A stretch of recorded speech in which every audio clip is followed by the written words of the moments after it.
说公元1100年，端王赵佶登上了大宋王朝的天子宝座，从此开始了近26年的统治，也就是宋徽宗。这一时期的宋朝啊，生活着将近1亿的国民，是当时世界上经济最为富有、科技文化也最为先进的一个国家。宋徽宗本人啊，因其高超的艺术造诣闻名后世，这是一位典型的学者型帝王。他是能诗善文，书画双绝，自创了瘦金体。这个人啊，十分擅长骑马、射箭、古琴、蹴鞠，对瓷器、茶道、音律、金石等等领域都有研究，几乎所有的艺术领域他都能精益求精，天分之高让寻常人望尘莫及，影响之深远，放眼世界也少有君主能和他相提并论。可是唯独在治理国家这项主要工作上，他却一败涂地。亡国之君成了宋徽宗大起大落一生中最为鲜明的标签。那么徽宗是不是真的一无是处呢？其实不是，至少在他执政之初很有一番振作的举措，也曾试图以切切实实的成果来证明他是一位臣民拥戴的好帝王，甚至朝堂上开始出现一派清明的政治迹象。然而理想和现实终究是存在差距的，一步错步步错，逐渐也就冷却了这位年轻君主的心，从上进变得昏庸颓废，视治国好比儿戏。那么今天啊，我们就聊一聊宋徽宗当政初期，看看到底是什么样的原因导致他的心路历程发生了前后反差巨大的蜕变。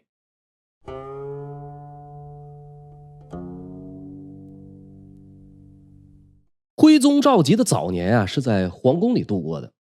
宋朝的皇宫比后来北京的紫禁城啊要小，周长约有10里，这个城墙高大厚重，东西南北各有城门4座，60米高的角楼分别防御着。最壮观的城门是处于正南的宣德门，这里是皇宫的正门，也是皇家象征。宣德门的对面呀，是一条御街，每逢重大节日，皇帝常常会带着宗室成员和大臣们来到宣德门的城楼上与民同乐，观看表演。有的时候呢，也会在这里宣布大赦天下。在宋朝啊，皇子们通常会拥有象征性的特权和充足的俸禄，但是往往不会被授予实质性的政治军事职务。他们必须想办法让自己至少看上去人畜无害，没有威胁。要证明自己没有野心，有的人呢就选择纵情于声色犬马，有的人呢选择钻研学问和艺术。上一集提到过的徽宗的2个叔叔赵浩和赵均，过去走的就是这条路。这哥俩都对宗教感兴趣，一个是痴迷佛教，一个喜欢老子，同时呢对书法、绘画、音乐兴趣浓厚，境界高深，并且都喜欢研究医术，甚至可以自己配制药方为人治病。有这俩叔叔作为范例啊，徽宗在兄长赵煦登基称帝以后，自然是有样学样，善加效仿。15岁之前，他一直居住在皇宫大内。15岁之后，他和另一个兄长身王赵弼分别搬进了各自的府邸。一旦在皇宫外有了自己的府邸，就可以更加充分地融入精英社会群体。在当端王的这段时间里呢，和他交往密切的人里边有一个叫王申的。赵佶啊，有一天相中了王申梳头的篦子，王申呢打发了一个下人送到王府。到了的时候，刚好赶上赵佶在蹴鞠。这个下人呢，同样喜欢蹴鞠，并且玩得精妙。最后就连篦子带人都被留在了端王府。被留下这个下人，就是后来北宋禁军统帅之一的高俅。高俅的故事大家应该耳熟能详。而给赵佶送篦子的王申，实际上呢是赵佶的姑父，娶的是神宗皇帝的亲妹妹。王申字近卿，山西太原人，是一位技艺娴熟的画家。我过去讲五代十国，北宋灭后蜀的过程中，北宋方面有一位名将叫王全斌，这个王申就是他的后人。王申在当时有很多文化名流的朋友，其中最有名的就是苏轼和米芾。因为苏轼的乌台诗案，这驸马爷王申就受到牵连，好在他的妻子保安公主向神宗皇帝求情，才暂时没有被流放。可是到了第2年公主去世以后，王申还是被贬了官，直到哲宗继位以后才被召回。正是在王申的影响下，赵佶开始尝试自己作画。根据蔡涛《铁围山丛谈》的记载啊，在这个时期，对徽宗在书画方面影响最大的有3个人，分别是王申、赵令壤和吴元瑜。这里的赵令壤是宋太祖的5世孙，皇室宗族，和徽宗的父亲同辈，同时呢也是画家，尤其擅长金碧山水。另一位吴元瑜和那2位都没法比，他是一位职业画匠，他的老师呢是被公认为北宋最优秀的花鸟画家崔白。在当端王的这段时间里啊，赵佶格外喜欢图书丹青收藏，在不同的文人精英圈子中，他不断的和这些人切磋探讨，绘画和书法大有长进，以至于后来独步一时，登峰造极。这些呢就都是后话了。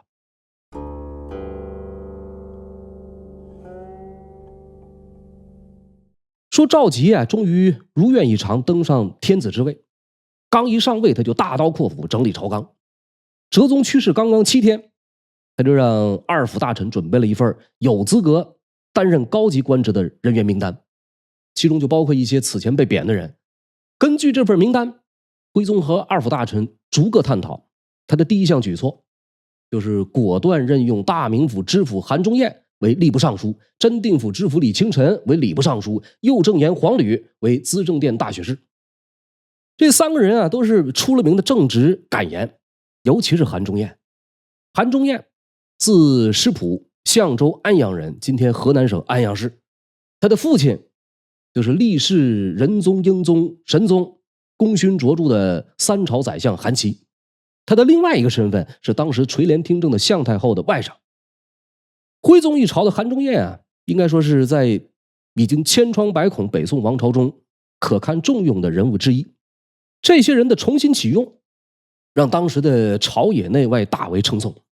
韩忠彦呢，也是没有让徽宗失望，第一次上朝就陈述了他的温和立场，向徽宗提出4点主张：广仁恩、开言路、去于寺、西用兵。前2点啊，是说过去一些年频繁的党争，很多人因此获罪，朝廷需要获得支持，皇帝需要收拢人心。无论面对过去还是将来，皇帝和朝廷都需要更加宽容，广开言路。这第3点去于寺同样十分可取。韩忠彦的原话就是法无新旧，便民则为利，人无彼此，当才则可用。甭管新法旧法，对老百姓有利就是好法，不要分什么革新派保守派，只要是人才就应该给他合适的舞台。最后一个西用兵啊，主要说的是1年前发起的清塘战役。清塘这个地方啊，位于西夏的正南，被西北边境外的吐蕃占领。当时西北战事耗资巨大，但是没有带来任何实质的价值，因此韩忠彦建议及时止损，不要在这上耗费兵力财力。他的4项主张呢，被徽宗最终一一采纳。3个月以后，韩忠彦被任命为尚书右仆射兼中书侍郎，也就是宰相。很快啊，又有几位在哲宗一朝因为批评改革而闻名的保守派官员被先后任命为言官。苏辙、程颐、黄庭坚等等一些知名的官员也从京外召回京城。几天以后，徽宗颁布了由中书舍人曾肇起草的一份诏书，呼吁士庶臣僚直言进谏，宣布所有事情都可以提出建议，不论是皇帝本人的缺点，还是各项政令是否妥当，乃至风俗是否淳朴，朝廷恩泽能否普及民间，黎民百姓的疾苦是否有人关心，等等等等，随时随地都可以提出建议。如果被采纳，将会得到奖励，即便说的都是错的，也不会被责罚。这篇洋洋洒洒的诏书，感情激越，沁人肺腑。我们有理由相信啊，当时的宋徽宗他这样做完全是出自真心的，他是真的想要有所作为，并不是为了好听好看做做样子。那么在一次君臣对话中，徽宗问韩忠彦说，你看当务之急什么事最为紧要？韩忠彦强烈请求撤销编类臣僚章书局。后来曾肇呢也专门上书要求撤销。这个编类臣僚章书局是个什么机构呢？这是哲宗皇帝在位的时候，由宰相张敦设置的专门为皇帝筛选编录大臣们奏章的一个部门。这个出发点啊，可能是好的，但是到了具体开展工作的环节变了味儿。以张敦为首的人们啊，利用这个部门将一些奏书断章取义、罗织罪名，排除异己。韩忠彦曾召由此请求将其撤销。徽宗认为啊，他们说的有理，因此下诏将编类陈辽章书局撤销。朝野上下这个时候啊，全都在观察着这位新皇帝的举动，看到他的确是胸襟豁达之后，各种上书奏章纷至沓来。很快呢，有云州推官崔彦应召上书，指名道姓弹劾当朝宰相张敦。相对而言，这个推官只是掌管益州司法事务的小官，而宰相呢是百官之首，看上去好像蚂蚁搬大象。然而正是由崔彦的开端，最终成功扳倒了张敦。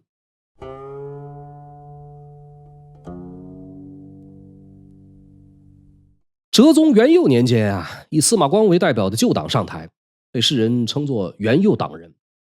他们和新党的元丰党人水火不容，得势的一方狠狠踩踏失势的一方。这期间，作为最高权力中枢的宰相集团，除了范纯仁等个别人持论较为公允之外，无一不是拉帮结派、排斥异己。北宋社会党争不断加剧，闹得朝堂上下是鸡飞狗跳。几年以后，随着高太后去世，哲宗亲政，风水轮流转，他转而重新重用新党，拜新党闯将张敦为宰相。这次呢，又轮到元佑党人倒霉，新仇旧恨一起算，这些元佑党人撤职的撤职，流放的流放，就是已经死去的司马光也不能幸免，墓碑上的碑文都被磨平。事情做得这么绝，可见两方之间积累下的仇恨有多大。从哲宗绍圣元年到元符3年，这个期间一直没有尚书右仆射，张敦是独享相位有6年之久。张敦张子厚，建州蒲城人，才思敏捷，性格直率，他是王安石的头号迷弟。宋朝的时候有一本书叫《虚谷闲钞》，这里边记载了这样一个故事，说这一年啊，张敦来到东京汴梁赶考，晚上的时候呢，在街边闲逛，认识了个大户人家的小娘子。这个小娘子长得非常漂亮，张敦呢也是年轻气盛，风度翩翩，两个人眉来眼去。小娘子呢就这样把张敦带回了家，当天晚上就共度巫山。在这户人家啊，张敦很受欢迎，小娘子叫来了更多的小娘子，和张敦一起探讨人类最为原始的话题。一连几天，好酒好菜招待着，但就是不让他走，并且还把他给锁在了屋子里。眼看着被折磨的精疲力竭，张敦感到了害怕。终于呢，有个年龄稍大一点的小姐姐看不过去了，和他说了实情。原来是这家的主人啊没法生养，所以才会纵容小妾们勾引年轻男子，指望着用这种办法生个一儿半女。据说是已经累死了好几个大小伙子。那么后来呢，就在这个女人的帮助下，张敦总算逃了出去。这《虚谷闲钞》啊，是一本小说笔记类的书籍，因此这一故事的真伪啊存在一定争议。那么张敦在年轻的时候和苏轼很要好，两个人有一次啊结伴出游，走到一处悬崖峭壁，苏轼停了下来，张敦呢抓着藤蔓，踩着独木桥，神色不改来到峭壁的边上，写下张敦苏轼来游，随后又原路返回。回来以后啊，苏轼对张敦说：“子厚必能杀人。”张敦问他何言？苏轼解释说：“能自拼命者，能杀人也。”就是你自己的命都不珍惜，怎么可能会在乎别人性命呢？还有一次啊，这俩人在一块喝酒，酒过3巡之际，有人来报告说发现有老虎。这二人呢就借着酒劲儿骑上马就去观桥。走着走着，胯下的坐骑也明显要更轻醒，大概距离老虎几十步的时候，骑着的马预感到危险，受惊不前。苏轼就说：“你看这马都已经吓成这样了，咱们还是不要去了吧。”于是苏轼调转马头准备离开。可是张敦呢狠狠抽打着马屁股，一边独自向前，一边说：“我自有道理。”说时迟那时快啊，只一会儿的功夫，张敦和老虎会了面。那老虎抬起脑袋和张敦二目相对的一瞬间，只见张敦从怀里拿出来一个铜锣，照着边上一块石头就是一下，只听当的一声脆响，那老虎随即受惊逃跑。回去以后，张敦对苏轼说：“你将来一定不如我。”说元符3年呀，云州推官崔彦上书弹劾当朝宰相张敦，并且直接指出朝廷上认为司马光为奸，而天下之人皆曰忠。今宰相张敦，朝堂上以为其忠，而天下之人皆称之为奸邪。京城中流传说大敦小敦祸及子孙，甚至还有人称其为敦贼。这样一个凶险狡诈玩弄权柄的人，不惩处不足以平民愤。事实上，徽宗从打一上台就打心底里瞧不上张敦。原因在上一集已经详细说过，张敦当初支持的是简王和申王，和徽宗从根本处就有不可调和的矛盾。而这段时间，这个崔彦并不是唯一一位弹劾张敦的人。徽宗曾告诉征部，他已经收到100多份弹劾张敦的奏书。和张敦一起被弹劾的还有尚书左丞蔡卞。蔡卞字元度，王安石的女婿，蔡京的弟弟，从小就才思敏捷，读书过目不忘。蔡卞其人不好品评，我的一点粗浅见识，尽管史书中所时人称其为笑面夜叉，不过看其为人100倍好于其兄蔡京，但因党争而以少数之名排除异己，亦失足，成千古恨。到了徽宗一朝过去党同伐异，引来报复。右正言陈冠上书列举蔡卞6大罪状，御史公怪奏张敦蔡卞同恶相济。民间有歌谣说：“大敦小敦入地无门，大蔡小蔡还他命债。”蔡卞最终被罢了官，贬出京城。同一时期被惩处的还有御史中丞安敦。这个时候张敦在哪儿呢？他被安排担任山陵使，在给哲宗皇帝修建陵寝。就在这个过程中有一天赶上下大雨，好巧不巧，他们把哲宗的灵柩陷在了泥泞之中，转1天才给拉出来。言官们呢就以此为由弹劾张敦，说他对哲宗在天之灵不敬。徽宗皇帝当下就顺水推舟，将张敦贬出京城，从宰相降为知越州，又贬为武昌节度副使，安置潭州，雷州司户参军，又袭睦州，就是今天的浙江建德。后来张敦呢就死在了贬所。2敦2蔡，最后一个被贬的新党重要人物是蔡京。起初还有向太后护着他，徽宗也不太相信这个蔡京有那么多的恶行。后来发现大臣们从上到下群起而攻之，徽宗不得不认真对待，下诏贬蔡京知永兴军，很快又夺职，命其暂居杭州。在继位以后的第1年，徽宗皇帝把大部分时间都用在了甄选高级官员上。他试着掌握身处高位必须面对的复杂人际关系。他和曾布亦师亦友，无论遇到什么事儿，曾布总能直言相告。然而到了第2年，这一切又有了新的变化。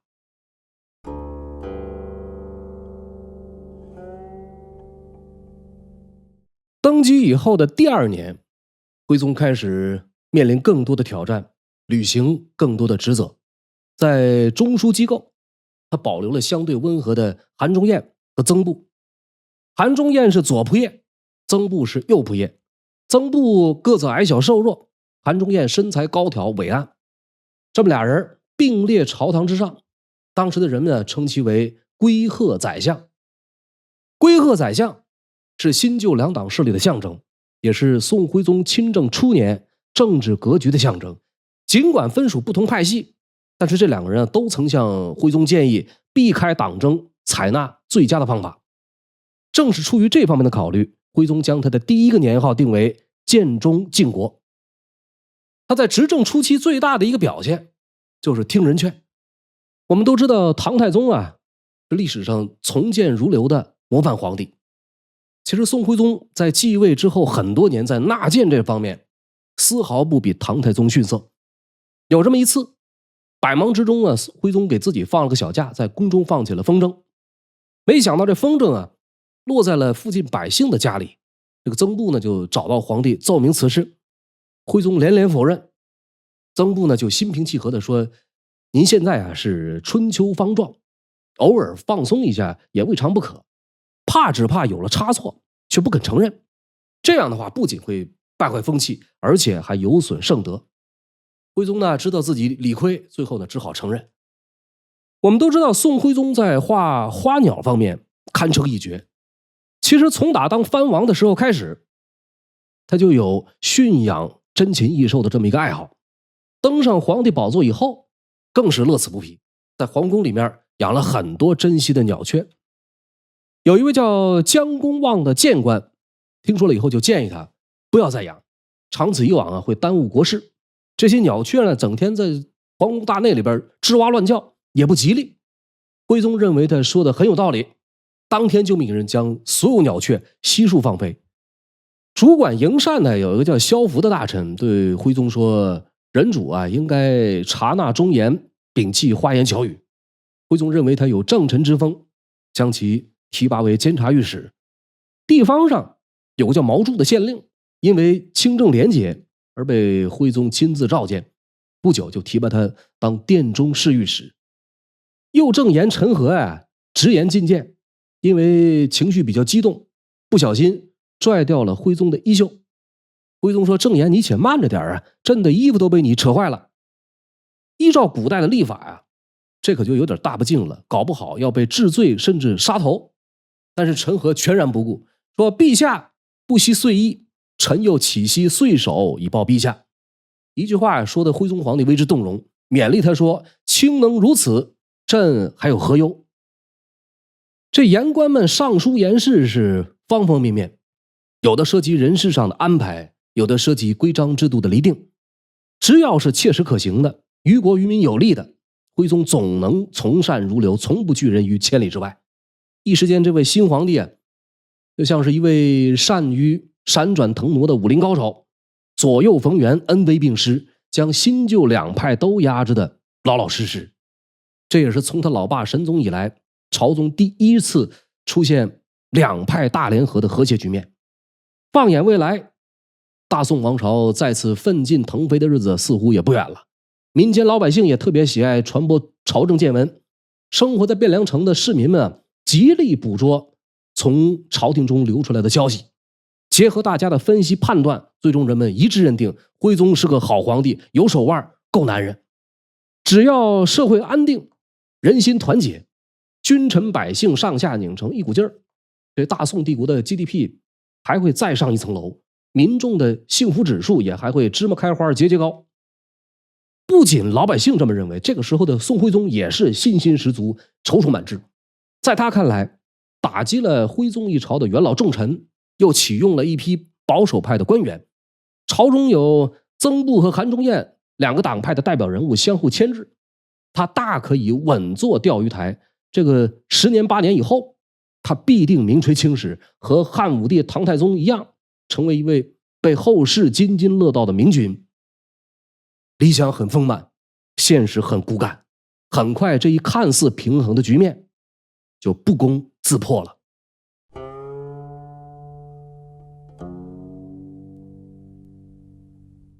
曾布啊，字子轩，北宋建昌郡南丰人，今天的江西省南丰县，唐宋8大家之一曾巩的弟弟。南丰曾氏从他们的祖父开始闻名江西，到他们的父亲家道中衰，在长达10年的时间里，曾巩兄弟几人接连科场失意，屡试不中。终于有一天，曾家迎来了大转折，曾巩、曾布兄弟再加上妹夫，一共6个人同时考中进士，一门6进士，堪称奇迹，也成为了一时佳话。随后几年，曾家频繁有人考取进士，南丰曾氏逐渐成为北宋最负盛名的望族之一。这其中呢，又以曾巩、曾布、曾兆兄弟3人最有声名，声称南丰3曾。论文采，以曾巩最是了得；论当官，则以曾布最为显贵。南丰曾氏和临川王氏是姻亲，早些年曾巩和王安石交往甚密，但是政见不同。新旧党争中，曾巩既不依附新党，又因为和王安石沾亲带故，不被旧党所容，因此曾巩闻名流传后世，但是政治上却比较失败。曾布、曾肇这哥俩不像曾巩那样排斥新法，两人因此得到王安石的赏识和大力提拔。曾布是王安石变法的忠实支持者，熙宁7年落职外贬，哲宗绍圣初年又被重新启用。由于共同的命运，政治上的利害关系，曾布最开始积极参与打击旧党，并很快在朝中站稳脚跟，位居枢府，随后成为继王安石之后的新党党魁之一。当旧党人士相继被贬，新党地位日益巩固之后，集团内部矛盾冲突逐渐凸显，曾布又逐渐改变了对旧党的严厉态度，甚至和其他新党领袖分庭抗礼，公开弹劾张敦、蔡卞。在这之后，为了博取哲宗的信任，消除君王对自己的猜忌，曾布总是以无党无派、一心忠君爱国的面目出现。这一期间，曾布对蔡氏兄弟的评价，现在看来很是耐人寻味。他有一次对哲宗皇帝说：“用经不若用辩，辩读书为义理，诚与经不同。”说蔡京、蔡卞这哥俩，用蔡京不如用蔡卞。为什么呢？蔡卞因为读书讲究仁义道德，但是蔡京则截然不同。你看他和蔡卞明明是政敌，但是评价很客观，言外之意也是在说这个蔡京心性不够正直，为了利益很可能不顾礼义廉耻。徽宗继位之后，对曾布的印象很好。当初向太后和4位二辅大臣议定新君，曾布坚定地站在了自己这一边，这让徽宗很感动。从行事风格上看这个曾布属于温和的革新派，不像张敦等人那样激进。在将张敦、蔡卞踢出朝局的过程中，曾布出力不少，种种表现使他成为了徽宗身边宠信的大臣。这期间，向太后和韩忠彦、宋徽宗和曾布是建中靖国的关键人物，他们都主张调停两党，但实际上的政见又有所不同。新旧两党实力平衡是建中之政得以维持的基础，而两党并存，曾布占有重要地位。但是旧党中的大多数人显然并不满足于两党均为有失的这么一个结论，因此一心想要打击清洗新党。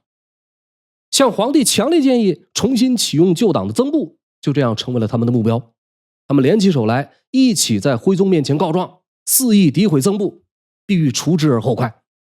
曾布也尝试过平衡两派的关系，他刻意的和旧党的官员走近，希望能取得他们的好感。哪成想弄巧成拙，他的做法在新党眼中被视作叛徒，在旧党那边也没有讨到好处，里外不是人，两派都觉得他是一个见风使舵的投机分子。最后就这样自己把自己给孤立了。局面的失控很快让徽宗大为不满，并且将过错归咎于曾布。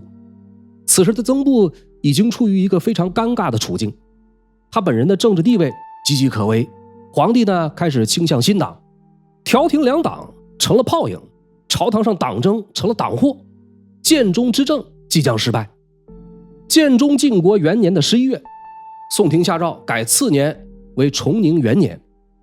崇重视崇尚尊重，宁就是神宗皇帝的熙宁，改元崇宁意味着宋徽宗他的执政方针的大转变，放弃建中靖国。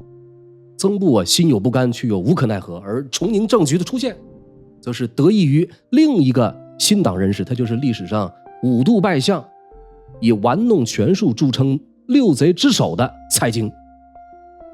好了，本期节目到此结束，感谢您收看收听烽火照东南。如果喜欢，欢迎订阅我的频道。慢聊两宋燕云的故事仍在继续，欲知后事如何，请听下回奸相蔡京。